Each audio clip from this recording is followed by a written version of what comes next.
रास्ता थाम कर कहा, बाबूजी खुद को संभालिए। रघुवीर जी ने खुद को संभालते हुए गहरी सांस लेकर कहा, 45 साल गुजर गए मगर वो भयानक मंजर आज भी आंखों में घूमता है। जो बच्ची हंसती खेलती दिखी अचानक खून में लथपथ तड़पती दिखी। वैदेही जी ने जोर से सुबकते हुए साड़ी का पल्लू मुंह पर रख लिया। रघुवीर जी भी रो पड़े। साक्षी जी ने आंसू पोंछते हुए रघुवीर जी का हाथ पकड़कर कहा, हमें नहीं मालूम था कि आपके अतीत में इतना दर्द छिपा है। हम आगे नहीं सुनना चाहते। शायद माँ ने इसलिए सच नहीं बताया। रघुवीर जी ने खुद को संभालते हुए सख्त लहजे में बोला, सच एक न एक दिन सामने आता ही है। अब तुम्हें जानना जरूरी है कि हम क्यों चाहते हैं कि आदित्य इस रिश्ते को निभाए। शिवन्या सही है या गलत हम नहीं जानते, लेकिन सावित्री को जानते हैं। वो कभी गलत का साथ नहीं देती। अगर उन्होंने कहा कि शिवन्या गलत नहीं है तो हम उनकी बात को नजरअंदाज नहीं कर सकते।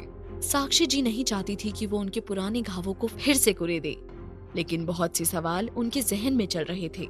उन्होंने हिम्मत करके पूछा, ऐसा क्या एहसान किया था सावित्री आंटी ने, और वृंदा को क्या हुआ था? रघुवीर जी ने आंखें बंद की और वो एक बार फिर अतीत के पन्नों में कहीं खो गए। तेजवीर और वृंदा दोनों बच्चे खेल रहे थे। वृंदा ने तेजवीर को चिढ़ाकर भागना शुरू किया। तेजवीर उनके पीछे दौड़े। भागते भागते तेजवीर का पैर कारपेट में उलझ गया और वो लड़खड़ाकर गिरने लगी।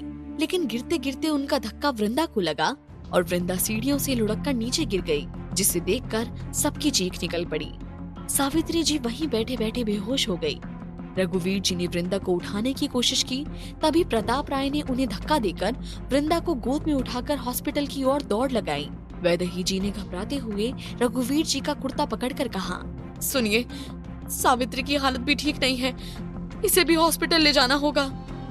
रघुवीर जी ने सावित्री को उठाकर कार की ओर बढ़ते हुए कहा, जल्दी कार का दरवाजा खोलो।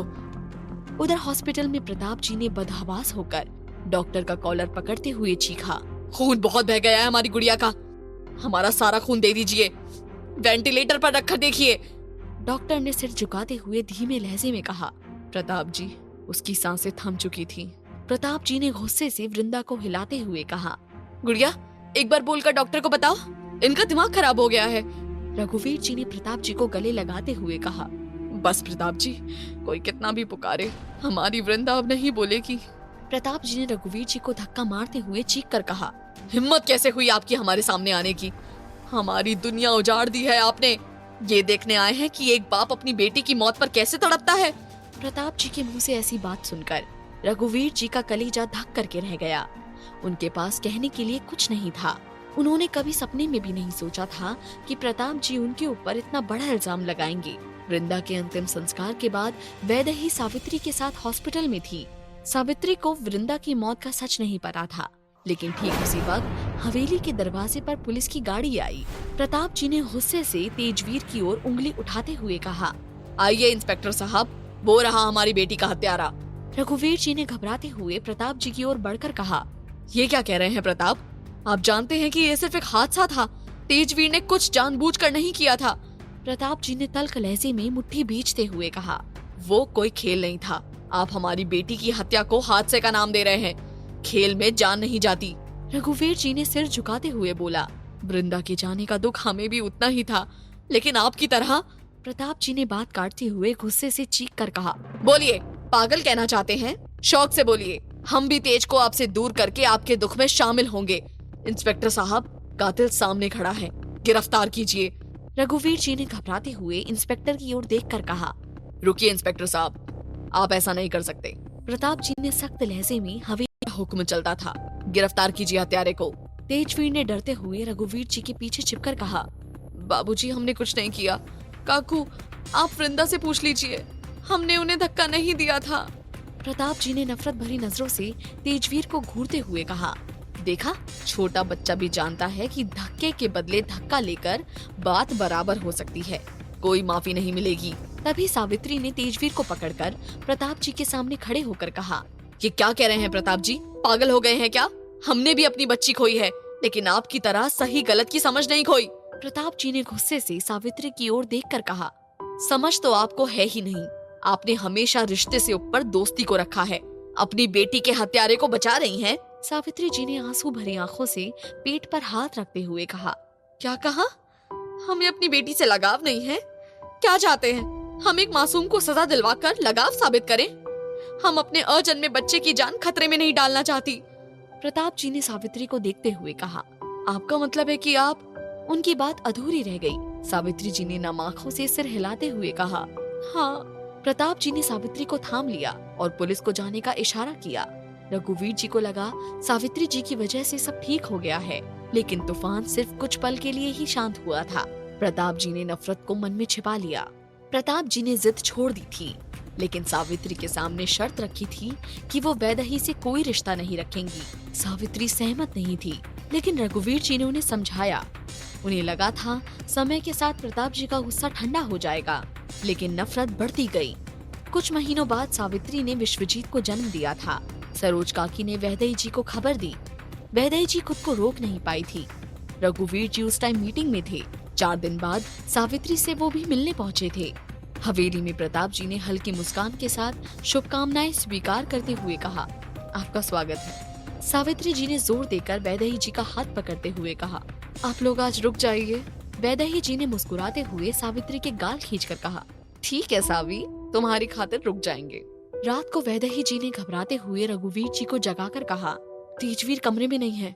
खिड़की से एक साया दौड़ता दिखा था। वैदेही जी ने चीखते हुए उस साये के पीछे दौड़ लगाई।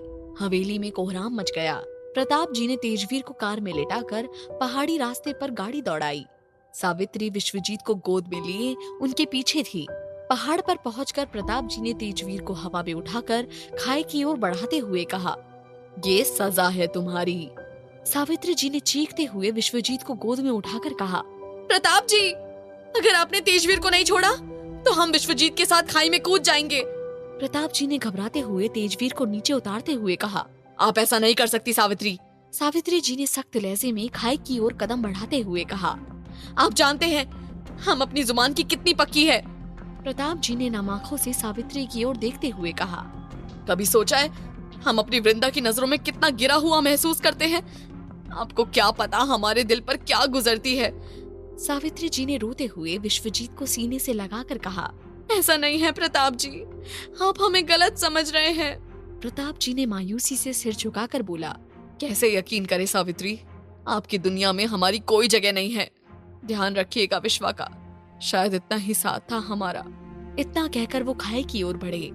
सावित्री जी ने तड़पते हुए चीख कर कहा, नहीं प्रताप जी, हमारी दुनिया आप है, आपको हमारी कसम, रुक जाइए। प्रताप जी का पैर रुक गया, लेकिन तभी उनका पैर गड्ढे में फंस गया और अगले पल वो खाई में गिर गए। अगले 45 सालों के बाद भी ये भयंकर दृश्य रघुवीर जी की आंखों के आगे यूं आया कि उनकी आंखें नम हो गईं। साक्षी के भी आंसू निकल आए थे। फिर रघुवीर जी ने सिर पकड़ते हुए कहा, महीनों तलाशा, लेकिन प्रताप जी का पता नहीं चला। सावित्री जी होश में नहीं थी। उनके सास ससुर ने हमें दोषी ठहरा दिया। तभी दरवाजे पर दस्तक हुई। आदित्य खड़ा था।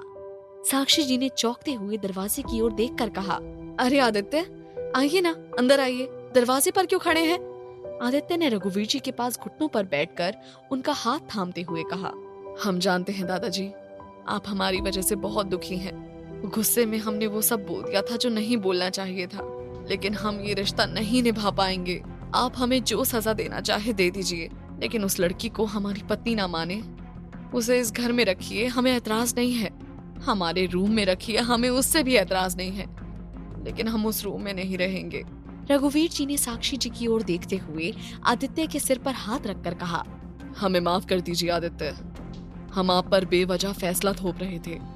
जैसे रहना चाहते हैं वैसे रहिए, आपको इस रिश्ते के लिए कोई मजबूर नहीं करेगा। लेकिन साक्षी जी ने इशारा करते हुए रघुवीर जी को रोककर कहा, बाबूजी, अभी नहीं। आदित्य ने सवालिया नजरों से पूछा, लेकिन क्या दादाजी? रघुवीर जी ने बात बदलते हुए बोला, लेकिन आप आउट हाउस में नहीं, गेस्ट हाउस में रहेंगे। आदित्य ने ना चाहते हुए सिर हिलाते हुए कहा, जी ठीक है। फिर फोन का बहाना बनाकर कमरे से निकल गया।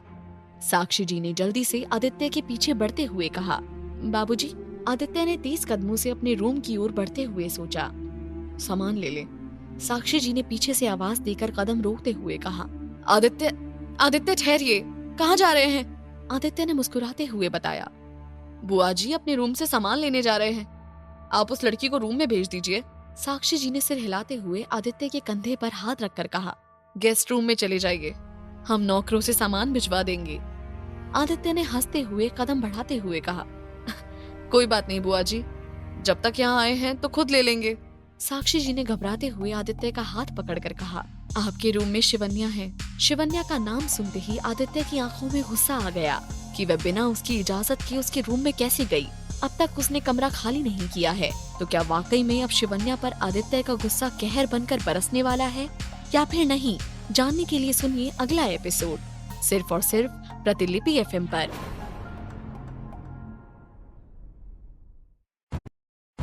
आदित्य ने शिवन्या का नाम सुनकर कदम रोकते हुए कहा, ठीक है बुआ जी, हम गेस्ट रूम में जा रहे हैं, सामान भिजवा दीजिए। ये क्या, अब कैसे हो सकता है? फिर साक्षी जी ने फोन उठाते हुए आशा को ऑर्डर देते हुए कहा, आशा, आदित्य का बैग गेस्ट रूम में पहुंचा दो और शिवन्या से कहो वो आउट हाउस में नहीं, आदित्य के रूम में रुकेगी। आशा ने सिर हिलाते हुए बोला, जी बुआ जी, अभी गए। आदित्य ने शावर लेकर बैग खोलते ही गुस्से से भौहें तन गईं। बैग फेंक कर गुस्से में रूम से निकल गया।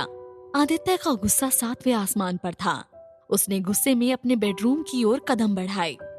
इधर शिवन्या परेशान होकर कमरे में कुछ तलाशते हुए सोच रही थी, शायद बुआ जी ने सामान आउट हाउस भेज दिया है। घड़ी देखकर साड़ी संभालते हुए बोली, आदित्य जी का सामान सेट करने में समय लग गया है, जल्दी निकलना चाहिए। शिवन्या दरवाजे की ओर बढ़ते ही आदित्य से टकरा गई।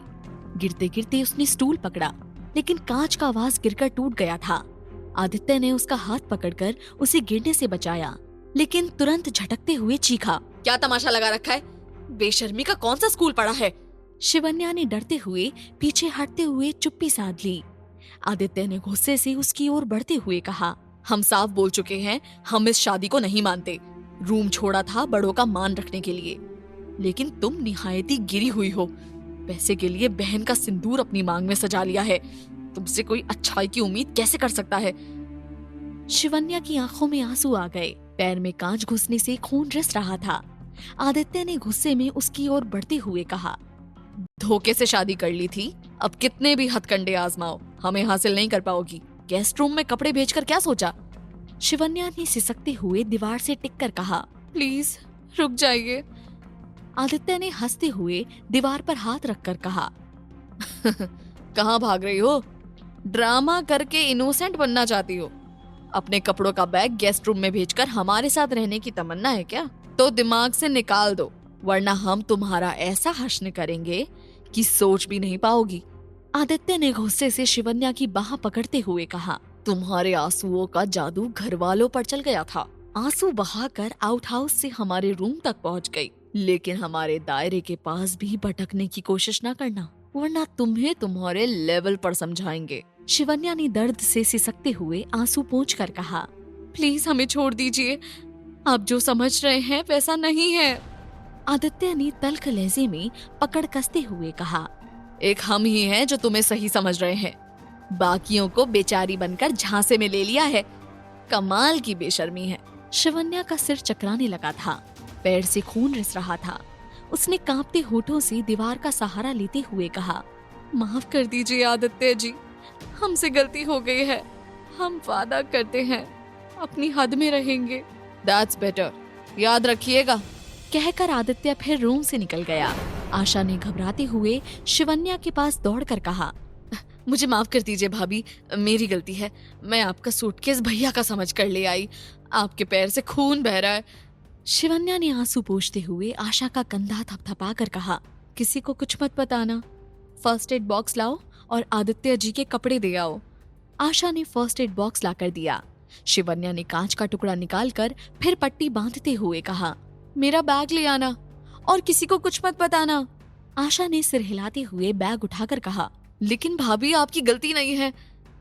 शिवन्या ने मुस्कुराते हुए साड़ी संभाल कर कहा, आदित्य जी ने डांट लिया है, अब क्यों दोबारा टॉपिक छेड़ना? आज मैंने तुम्हारी जगह डांट खा ली है, कभी तुम मेरी जगह खा लेना। आशा ने बाद में सूटकेस लाकर सवालिया नजरों से कहा, भाभी एक बात पूछूं? मैं नौकरानी हूँ, आप मुझे जानती भी नहीं है, फिर मेरी गलती की सजा क्यों ली? सच क्यों नहीं बताया? शिवन्या ने उदास होकर खिड़की की ओर देखते हुए कहा, कभी कभी गलतफहमियां आपको गुनहगार बना देती हैं। आशा ने सिर खुजाते हुए कहा, मतलब आपने कुछ नहीं किया, सबको गलतफहमी है। शिवन्या सिर हिलाते हुए धीमे लहजे में बोली, छोड़ो ना समझो तो ही बेहतर है। मेरा डिनर कमरे में ला देना। डिनर टेबल पर कामिनी जी ने आशा को प्लेट ले जाती देख बोहे चढ़ाकर पूछा, ये प्लेट किसके लिए है? आशा ने घबराते हुए साड़ी का किनारा पकड़कर कहा, चाची जी, शिवन्या भाभी के लिए। कामिनी जी ने तंज कसते हुए मेज पर चम्मच रखकर कहा, भाभी लगता है आपने बहू को नियम नहीं बताया है। गजब लड़की है, मनमानी पर मनमानी कर रही है। साक्षी जी ने सख्त लहजे में कामिनी जी को घूरते हुए कहा, बस कीजिए, बाबूजी ने शिवन्या को परमिशन दी है, वीकनेस है, लेकिन आपको हर बात में बात निकालनी है। साक्षी जी की डांट सुनकर कामिनी जी ने ना चाहते हुए सिर झुकाकर चुप्पी साध ली। मन ही मन बड़बड़ाते हुए चाय का कप पकड़कर सोची, सब मुझे ही डांटते हैं, निंदा रानी यही जम गई थी। साक्षी जी ने तंज कसते हुए मुस्कुराकर कहा, कामिनी, दिमाग में पकाने की जगह किचन में कुछ पका लिया करो, हम भी आनंद लेंगे। कामिनी जी ने कहा, अच्छा दीदी बताओ पकाऊं क्या? सब हंस पड़े। कामिनी जी ने गुस्से से अपने बेटों को घूरते हुए कहा, खामोश। रात में आशा ने शिवन्या के रूम में कदम रखते हुए सिर झुकाकर कहा, बोलिए भाभी, किस लिए बुलाया है? शिवन्या ने धीमे स्वर में बिस्तर पर बैठकर कहा, आशा, मेरा सूटकेस आउट हाउस पहुंचा दो, पैर में चोट थी वरना खुद ले जाते। आशा ने हकलाते हुए साड़ी का पल्लू संभाल कर कहा, लेकिन भाभी। शिवन्या ने सख्त लहजे में आशा को देखकर कहा, कोई सवाल नहीं, जितना कहा है उतना करो। आशा ने बैग उठाकर आउट हाउस की ओर कदम बढ़ाए। शिवन्या लंगड़ाते हुए छोटा ट्रॉली बैग लिए पीछे पीछे चली। इधर आदित्य को नींद नहीं आ रही थी। उसने करवटें बदलते हुए बिस्तर छोड़कर गार्डन में टहलना शुरू किया। सिगरेट सुलगाते हुए अतीत की यादों को जलाने की कोशिश की, लेकिन बेचैनी कम नहीं हुई थी। हॉल में घुसते ही उसकी नजर एक साए पर पड़ी। उसने तेजी से बैग पकड़कर चीखते हुए कहा, कौन है आप? रात के अंधेरे में कहाँ जा रही हैं? शिवन्या ने डरते हुए बैग छोड़ दिया। आदित्य का गुस्सा सुनकर उसका गला सूख गया था। उसने मन ही मन कान्हा जी को याद करते हुए सोचा, बोले तो गुस्सा, चुप रहे तो गुस्सा, अब क्या करे? आदित्य ने दांत पीसते हुए शिवन्या का हाथ पकड़कर कहा, जवाब दो या स्टैचू बनी रहेंगी। शिवन्या के गले में शब्द फंस गए थे। आदित्य ने गुस्से में उसे खींचकर कहा, क्या तमाशा है? शिवन्या टकराकर आदित्य के सीने से लगी। बैग उसके पैर पर गिरा था। आदित्य बैलेंस खोकर शिवन्या को पकड़ते हुए काउच पर गिर गया। उसने गुस्से से शिवन्या को धक्का देकर कहा, तमीज का एक काम नहीं आता है, सिर्फ घटिया हरकतें जानती हो। इतनी रात को कहाँ जा रही थी? शिवन्या की आंखों से आंसू बहने लगे। पैर और कोहनी में दर्द हो रहा था। उसने सिसकियों को दबाते हुए मुंह पर हाथ रख लिया। आदित्य ने गुस्से से उसकी बाह पकड़कर कहा, जवाब दो, बहरी हो क्या या मुंह में दही जमा रखा है? शिवन्या की सिसकियां आदित्य के गुस्से को शांत करने की बजाय आग में घी डाल रही थी। आदित्य ने गुस्से से शिवन्या की बाह छोड़कर उसकी कलाई कसकर पकड़ते हुए पीछे मोड़ दी। वो झुककर दांत पीसते हुए बोला, हम आखिरी बार पूछ रहे हैं, सीधे सीधे बता दीजिए रात के अंधेरे में कहाँ जा रही थी? शिवन्या ने घबराते हुए पीछे हटते हुए कहा, बता रहे हैं, लेकिन आप प्लीज थोड़ा दूर रहकर बात कीजिए। आदित्य ने और करीब आते हुए तंज कसते हुए कहा, ड्रामा अच्छा कर लेती हो, घबरा तो ऐसे रही हो जैसे तुम ही मासूम हो। शिवन्या ने पीछे हटते हुए कांपते स्वर में कहा, हम आउट हाउस जा रहे थे। आदित्य ने सवालिया नजरों से पूछा, किस लिए? शिवन्या ने सिर झुकाकर धीमे लहजे में कहा, ताकि आपको गेस्ट रूम में ना रहना पड़े। आदित्य ने मुट्ठी भींचते हुए कहा, हमें गेस्ट रूम में ना रहना पड़े? मतलब आप हम पर एहसान करना चाहती हैं? शिवन्या ने घबराते हुए बोला, नहीं, आप गलत समझ रहे हैं, हम तो बस। आदित्य ने बात काटते हुए चीख कर कहा, खामोश, एकदम खामोश हो जाइए। बहुत अच्छे से समझते हैं हम आप जैसी लड़कियों को।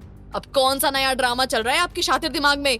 जितना तमाशा कर चुकी हैं, क्या वो काफी नहीं है?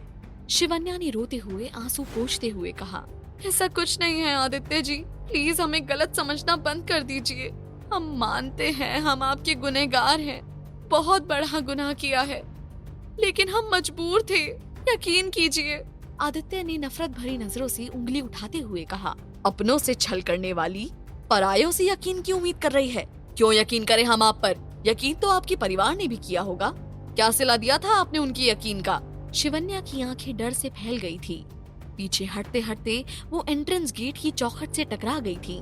तभी साक्षी जी ने सख्त लहजे में कदम बढ़ाते हुए कहा, आदित्य छोड़िए इन्हें, इतनी रात पे क्या तमाशा लगा रखा है? आदित्य ने गुस्से से शिवन्या की ओर इशारा करते हुए कहा, अच्छा हुआ बुआ जी आप आ गई। देखिए इस लड़की को, रात के अंधेरे में घर से जा रही थी, पूछा तो बोल रही है आउट हाउस जा रही हूँ। अगर आउट हाउस में रहना था तो हमारे रूम में आई क्यों? साक्षी जी ने शांत लहजे में आदित्य का कंधा थपथपाकर कहा, आदित्य इन्हें नहीं पता कि इनके रूम में जाने से आप रूम छोड़ देंगे। जब पता चला तो इन्होंने फैसला किया कि आउट हाउस में रहेंगी। आदित्य ने दांत पीसते हुए धीमे लहजे में कहा, तो हमारे आने से पहले चली क्यों नहीं गई? क्या हम पर एहसान जताने के लिए रुकी थी? आशा ने हकलाते हुए साड़ी का किनारा पकड़कर कहा, वो भैया जी भाभी आपके कपड़े लगा रही थी।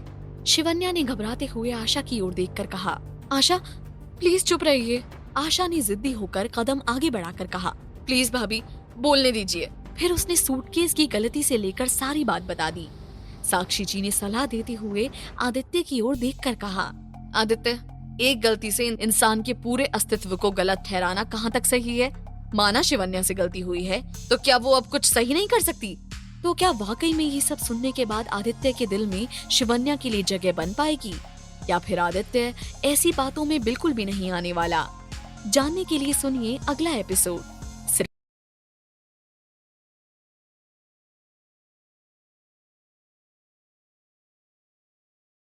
मुट्ठी भींचते हुए कहा, बुआ जी हमें समझ नहीं आता कि सबको हो क्या गया है।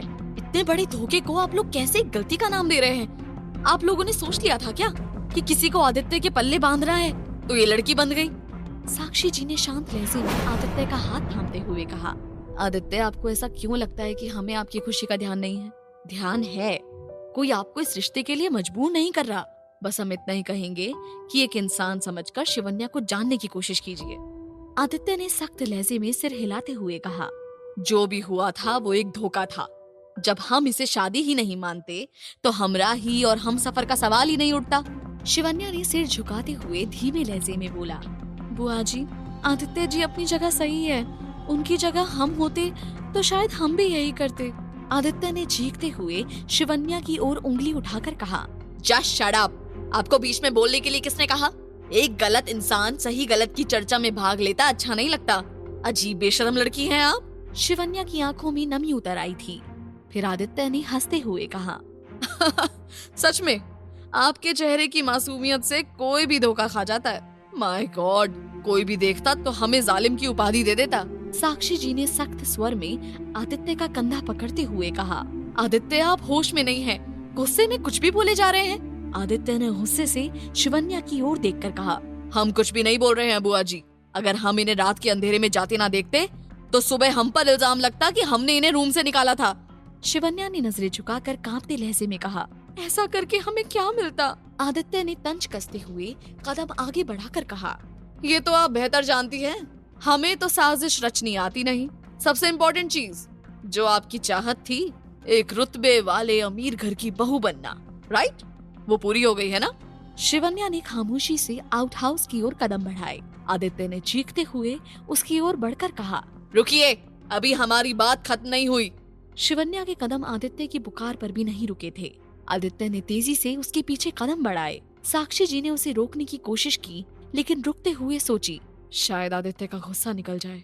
आदित्य ने शिवन्या के सामने खड़े होकर रास्ता रोकते हुए कहा, आप हमारे सवालों के जवाब दिए बिना नहीं जा सकती। क्यों किया था आपने ऐसा? हम आपसे कभी मिले भी नहीं थे, फिर क्यों हमारे साथ ऐसा किया? शिवन्या ने सिर झुकाकर चुप्पी साध ली। उसके पास जवाब थे, लेकिन खामोशी उसके अपनों के हित में थी। उसकी माँ की धमकी और सच बोलने की हिम्मत ना होना उसे चुप रहने पर मजबूर कर रहा था। आदित्य ने गुस्से से शिवन्या के कंधे पकड़कर दीवार से लगाते हुए कहा, हमारा पेशेंस टेस्ट मत कीजिए। सवाल का जवाब दिए बिना हम आपको हिलने भी नहीं देंगे। शिवन्या ने आदित्य के इल्जाम को दोहराते हुए सिर उठाकर कहा, आपने जो हमारे बारे में समझा एकदम सही समझा है। बेहद अमीर घर की बहू बनना था हमें, मिल गया आपको जवाब। अब प्लीज हमें जाने दीजिए। आदित्य ने झटके से शिवन्या को छोड़कर साक्षी जी की ओर देखते हुए कहा, सुन लिया ना बुआ जी, अब तो इन्होंने अपने मुंह से एडमिट कर लिया है। जरा भी शर्म नहीं है इन्हें अपनी हरकत पर। इधर शिवन्या ने आशा को इशारा करके बैग लाने को कहा और धीरे धीरे आउट हाउस की ओर बढ़ गई। तभी साक्षी जी की नजर फर्श पर खून के निशानों पर पड़ी। उन्होंने चौंकते हुए सिर उठाकर कहा, ये खून?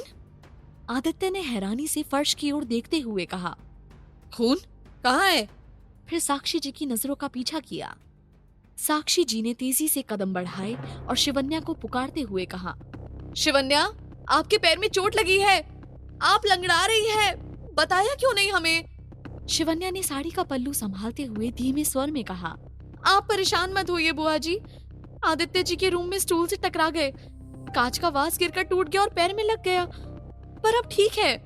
साक्षी जी ने चिंता से शिवन्या का हाथ पकड़ते हुए कहा, तो बताना चाहिए था ना, कितना खून निकल रहा है? शिवन्या ने सिर झुकाकर मुस्कुराते हुए कहा, बताते कैसे, अभी अभी वास टूटा था, सब सोए हुए थे, सोचा सुबह बता देंगे। साक्षी जी ने आशा की ओर देखकर कहा, आशा, आदित्य का रूम साफ कर दो, कहीं आदित्य को कांच ना लग जाए। आशा ने हकलाते हुए सिर हिलाकर कहा, नहीं लगेगा बुआ जी, वो तो हमने शाम। शिवन्या ने बात काटते हुए जल्दी से कहा, शाम में भी हम टकराते हुए बचे थे।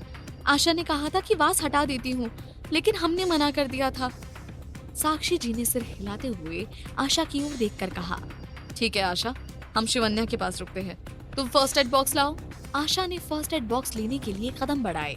आशा ने साक्षी जी के रूम से फर्स्ट एड बॉक्स लेकर घूमते ही आदित्य को घूरते हुए पाया। उसने घबराते हुए साड़ी का किनारा पकड़कर कहा, भैया कुछ चाहिए था क्या? आदित्य ने सख्त लहजे में आशा की ओर बढ़ते हुए कहा, हाँ कुछ जानना है, उम्मीद करते हैं आप सच बोलेंगी। आशा ने सिर हिलाते हुए कहा, जिसके बाद आदित्य ने सवालिया नजरों से पूछा, वास के टुकड़े कब साफ किए थे? आशा ने घबराते हुए सिर झुकाकर कहा, जी भैया। आदित्य ने डपटते हुए कदम आगे बढ़ाकर कहा, हमने पूछा वास के टुकड़े कब साफ किए थे? आशा ने डरते हुए सोचा, सच बोलूं या नहीं।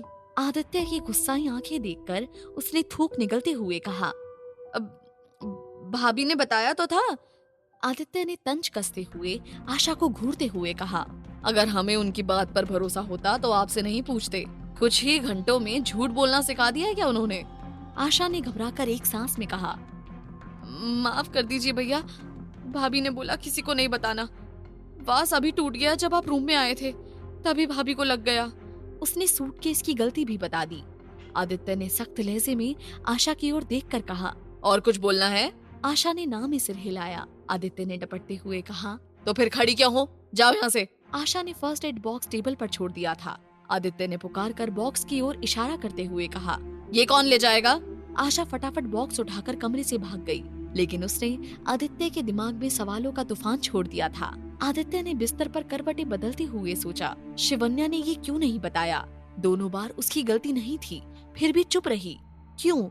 उसका गुस्सा नफरत की हद तक था, लेकिन उसे बुरा लग रहा था कि उसने शिवन्या को गलत सजा दी थी। फिर उसकी नफरत भारी पड़ गई। उसने मन में बड़बड़ाते हुए कहा, ऐसा क्या साबित करना चाहती है शिवन्या? अगर सोचती है कि माफी मिल जाएगी तो गलत है, हम आपको कभी माफ नहीं करेंगे। आदित्य को सुकून मिला और वो सो गया।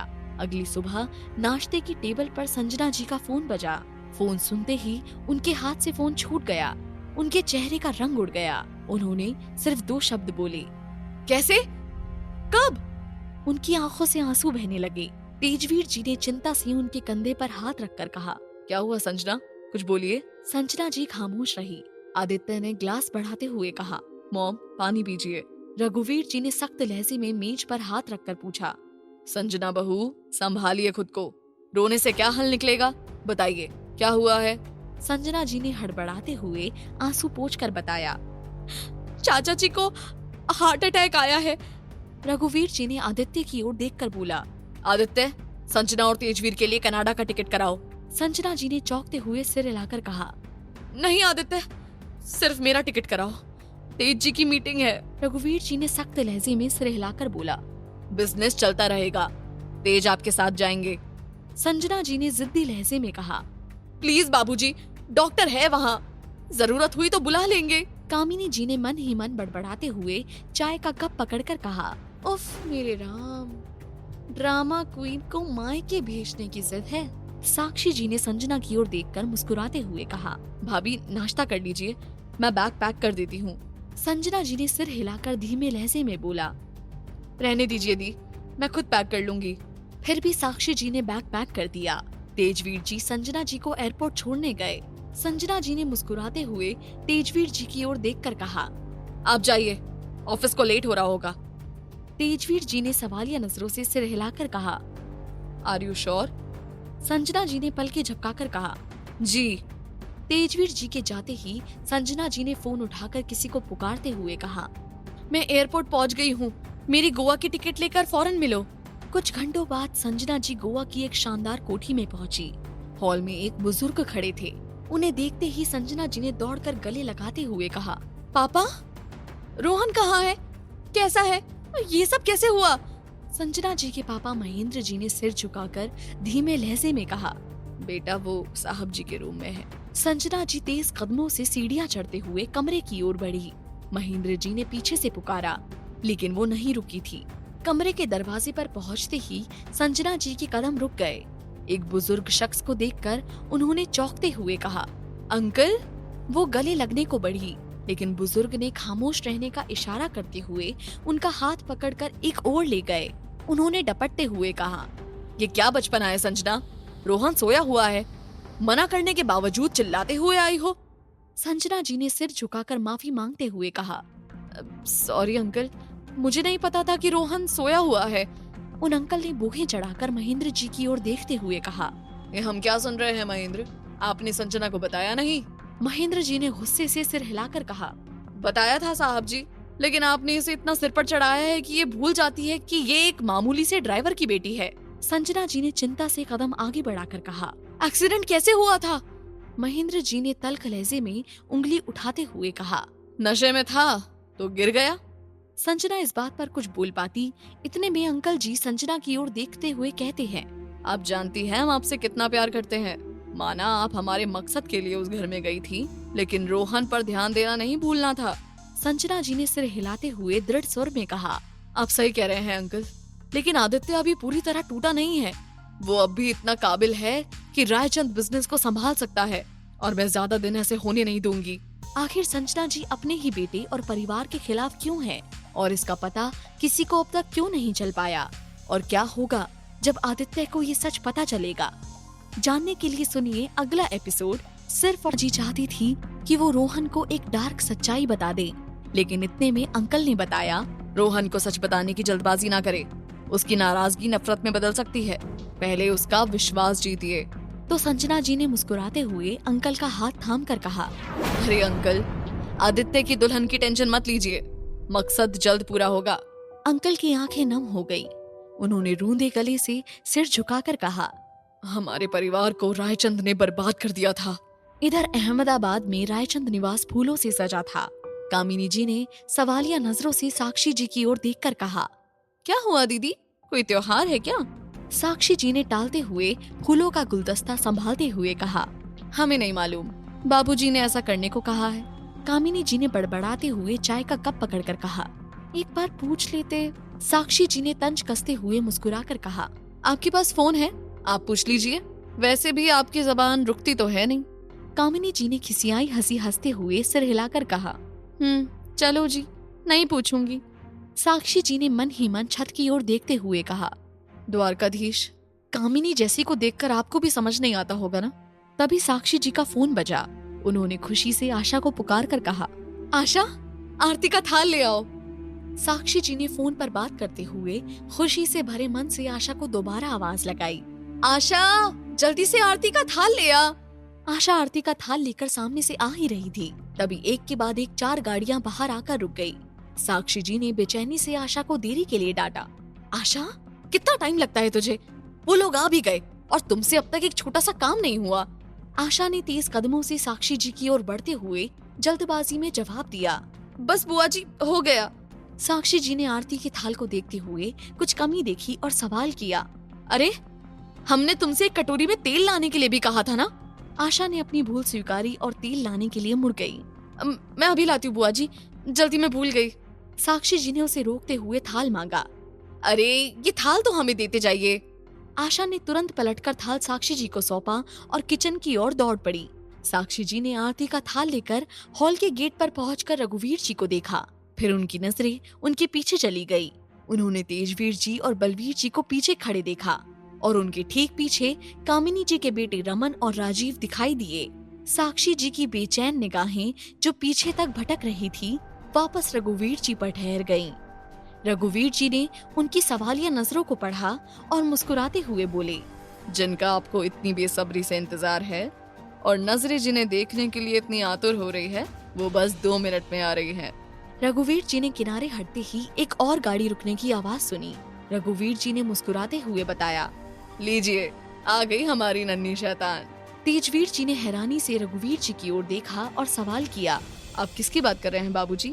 फोन पर भी आपने नहीं बताया, बस बोल दिया कि सब काम छोड़कर घर पहुंचो। अपने सारे जरूरी काम छोड़कर आए हैं।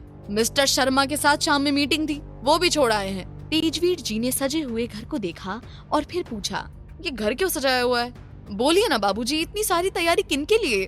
कौन आ रहे हैं? तेजवीर जी ने ये शब्द कहे, लेकिन उनके दिल में एक दबी हुई उम्मीद जगी, जिसमें बेचैनी और हजारों खामोश प्रार्थनाएं थी। नन्हे शैतान शब्द ने ये भावना वापस से जगा दी, क्योंकि रघुवीर जी हमेशा अपूर्वा को इसी नाम से पुकारते थे। हालांकि इन सालों में ये शब्द उनकी जुबान पर नहीं आया था। तेजवीर जी ने सोचा कि क्या बाबूजी अपूर्वा की बात कर रहे हैं। हालांकि पीछे मुड़कर देखने से उन्हें अपने सवाल का जवाब मिल सकता था, लेकिन उस उम्मीद ने जो सुकून दिया, उसे खोने का डर था। तेजवीर जी ने पीछे किसी के खड़े होने की आहट सुनी। सभी ने पीछे मुड़कर देखा, लेकिन तेजवीर जी हिम्मत नहीं जुटा पाए। अचानक पापा शब्द उनके कानों में पड़ा, जिससे उनकी आंखों में नमी छा गई। उन्होंने उस नमी को छुपाने के लिए आंखें कसकर बंद कर ली, लेकिन भावनाओं के तूफान को कोई बांध नहीं रोक सका और उनकी बंद आंखों से आंसुओं की धारा बहने लगी। अपूर्वा ने पीछे से तेजवीर जी के कंधे पर हाथ रखा और बोली, अब तक नाराज हैं पापा? एक बार माफ नहीं करेंगे अपनी बेटी को? तेजवीर जी ने रोते हुए तुरंत पलटकर अपूर्वा को गले लगा लिया। दोनों फूट फूट कर रोने लगे। काफी देर तक रोने के बाद तेजवीर जी ने खुद को संभाला और अपूर्वा को गले लगाए हुए बोले, क्यों इतना टाइम लगा दिया? माना हम नाराज थे आपसे, तो क्या हमें आपसे नाराज होने का भी हक नहीं है? हमारी गुस्से में कही हुई बातों को आपने इतना दिल से लगा लिया। हमने कहा रिश्ता खत्म, तो आपने खत्म मान लिया। क्या ऐसे कह देने भर से रिश्ते खत्म हो जाते हैं?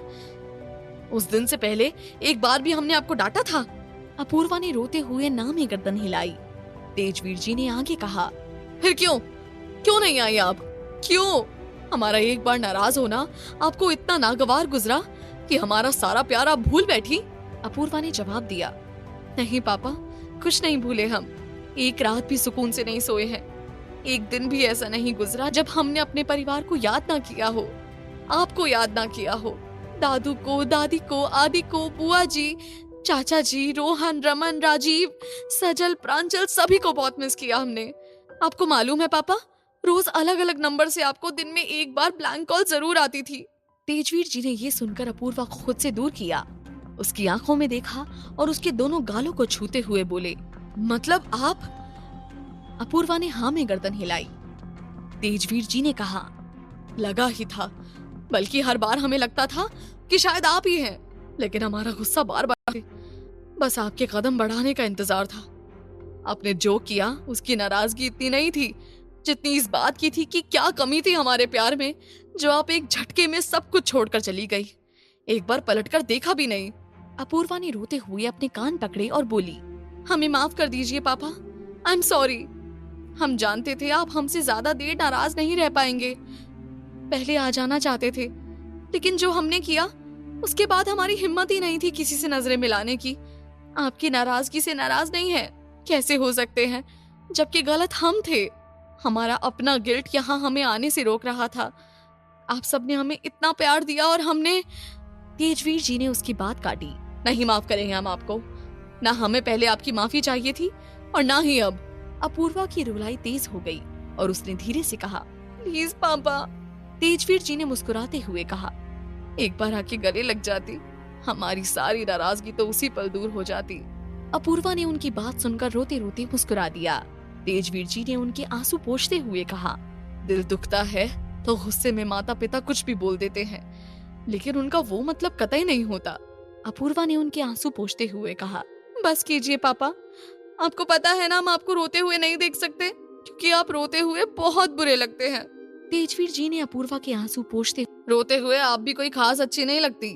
अपूर्वा ने बनावटी नाराजगी दिखाते हुए कहा, हाँ तो कैसी लगेंगी, आप ही की बेटी हूँ और आप ही पर गई हूँ। साक्षी जी ने माहौल हल्का करने के लिए कहा, ऐसा करते हैं हम लोग कल मिलेंगे अपूर्वा से। हमें नहीं लगता आज की तारीख में बाप बेटे का मिलन पूरा होने वाला है। बस कहने के लिए ही अपूर्वा हम सबको मिस कर रही थी, लेकिन हकीकत में अपने पापा को ही मिस किया। तभी तो उन्हें किसी और की तरफ देखने की फुर्सत ही नहीं है। अपूर्वा ने साक्षी जी की बात सुनकर उनकी ओर बढ़ना शुरू किया। तभी एक कड़क आवाज ने उसे रोक दिया, वहीं ठहरो, कदम आगे मत बढ़ाना। अपूर्वा के कदम वहीं रुक गए और उसने हैरानी से देखा। साक्षी जी ने अगले ही पल मुस्कुराते हुए कहा, पहले हमें आपका घर में ठीक से स्वागत तो कर लेने दीजिए। आप पहली बार हमारी नातिन को लेकर इस घर में आ रही हैं। अपूर्वा जो कुछ पल के लिए शॉक्ड हो गई थी, फिर उसने चैन की सांस ली। साक्षी जी ने अचानक कुछ याद करते हुए पूछा, अरे मिष्टी कहाँ है? यही नाम है ना हमारी नातिन का? सबका ध्यान पीछे खड़े संभव पर गया, जो गोद में मिष्टी को लिए खड़ा था। रमन और राजीव उत्साह में बच्चों की तरह उछलते हुए मिष्टी के करीब गए और उसकी ओर तेजी से हाथ बढ़ाए। मिष्टी ने उन्हें अपनी ओर तेजी से आते देखा, घबराकर मुंह घुमा लिया और संभव के गले से लिपट गई। रमन और राजीव ने मिष्टी को मुंह फेरते देख संभव के पीछे चले गए। मिष्टी ने उन्हें फिर से सामने देखा और चीखकर मुंह घुमा लिया। राजीव ने चिंता से पूछा, क्या हुआ मिष्टी बेटा? रमन ने राजीव को ताना मारते हुए कहा, पहले खुद तो बड़े हो जाओ, आए बड़े बेटा बोलने वाले। बंदर की तरह उछल उछल कर क्यों मिष्टी के सामने जा रहे हो? आपकी गोरिल्ले जैसी शक्ल देखकर डर रही है। राजीव ने पलटकर जवाब दिया, बिहेव योरसेल्फ भैया। बड़े होने का मतलब ये नहीं कि आपको छोटों की बेइज्जती करने का लाइसेंस मिल गया है। आप एक बार साइड होकर देखिए, क्या पता वो आपसे डर रही हो। मैंने सुना है छोटे बच्चे लंगूरों से बहुत डरते हैं। अपूर्वा ने दोनों की नोक-झोंक देखी और बोली, अभी तक भी आपका आपस में यूं बच्चों की तरह लड़ना बंद नहीं हुआ है। रमन ने जवाब दिया, ये भी कोई लड़ाई है दी, ये तो भाइयों की टशन है। अपूर्वा ने कहा, फिलहाल वो आप दोनों की इस टशन से ही डर रही है। आप पहले अपनी दीदी से मिल लीजिए, उनसे बाद में मिल लीजिएगा। पहले आपको उनसे दोस्ती करनी पड़ेगी, तभी वो आपके पास आएंगी। रमन ने नाटकीय अंदाज में अपने कान पकड़ते हुए कहा, सॉरी दी, ये राजवीर के बच्चे के चक्कर में आपसे मिलना तो हम भूल ही गए। रमन ने न सिर्फ राजीव के सिर में एक टपली मारी, बल्कि दूसरे हाथ से अपना कान भी पकड़ा। दोनों भाई दौड़कर अपूर्वा के गले लग गए। रघुवीर जी ने कड़क आवाज में डांटा, क्या इस घर के छोटों को इतनी भी तमीज नहीं कि पहले बड़ों को मौका दे? खुद ही आगे बढ़कर बड़े बन रहे हैं। क्या वाकई में रघुवीर जी इससे खुश नहीं हैं, जो इस मौके पर गुस्सा हो गए हैं? और क्या होगा जब आदित्य अपनी बहन को देखेगा? जानने के लिए सुनिए अगला एपिसोड, सिर्फ और सिर्फ प्रतिलिपि एफएम पर। रघुवीर जी की आवाज सुनकर रमन और राजीव भीगी बिल्ली बने घबराकर अपूर्वा से अलग हो गए और अपूर्वा भी सहम गई। अपूर्वा ने नजरें झुकाए धीमी आवाज में अपने कान पकड़ते हुए कहा, हमें माफ कर दीजिएगा दादू, हमारी गलतियां करने की आदत जा ही नहीं रही है। हमने जो किया है हम जानते हैं, उसकी माफी। रघुवीर जी ने अपूर्वा की बात बीच में काटते हुए जोर से हंसकर कहा, गलतियां बच्चे ही करते हैं, अच्छे लगते हैं। अगर आप गलतियां नहीं करेंगे तो क्या हम गलतियां करेंगे? रघुवीर जी ने अपूर्वा को गले लगाने के लिए अपनी बाहें फैलाई और उनकी बात सुनकर अपूर्वा दौड़कर उनके गले लग गई। रघुवीर जी ने धीरे से अपूर्वा के गाल को खींचते हुए कहा, जितनी मर्जी है उतनी शैतानियां कीजिए। तरस गए थे आपकी शैतानियां देखने के लिए, और अब तो हमारी बड़ी शैतान की नन्ही सी शैतान की भी शरारतें देखनी है हमें। आप ही की तरह शैतान होगी ना? अपूर्वा ने जवाब दिया, नहीं दादू, इस मामले में आपको डिसअपॉइंटमेंट होगा। वो शैतान कम और समझदार ज्यादा है, अपनी मॉम पर गई है। अपूर्वा कुछ क्षण के लिए रुकी और एक अजीब सी उदासी उसकी आंखों और चेहरे पर छा गई। रघुवीर जी ने हंसते हुए कहा, अब लग रहा है कि हमारी पुरानी अपूर्वा लौट आई है। अपने मुंह मियां मिट्ठू बनना बखूबी आता है आपको। माना आप समझदार थी, लेकिन शैतान भी कम नहीं थी। अपूर्वा ने मुस्कुराने की कोशिश करते हुए कहा, हम वही तो बोल रहे थे, आपने हमारी बात पूरी होने ही नहीं दी। हम कब अपने मुंह मियां मिट्ठू बन रहे हैं? हम तो बोल रहे थे कि ये शैतान कम और समझदार ज्यादा है, इस मामले में वो अपनी मॉम पर गई है। ऐसा समझने की गलती मत कीजिएगा। रघुवीर जी ने कहा, अप्पू अपने रंग में।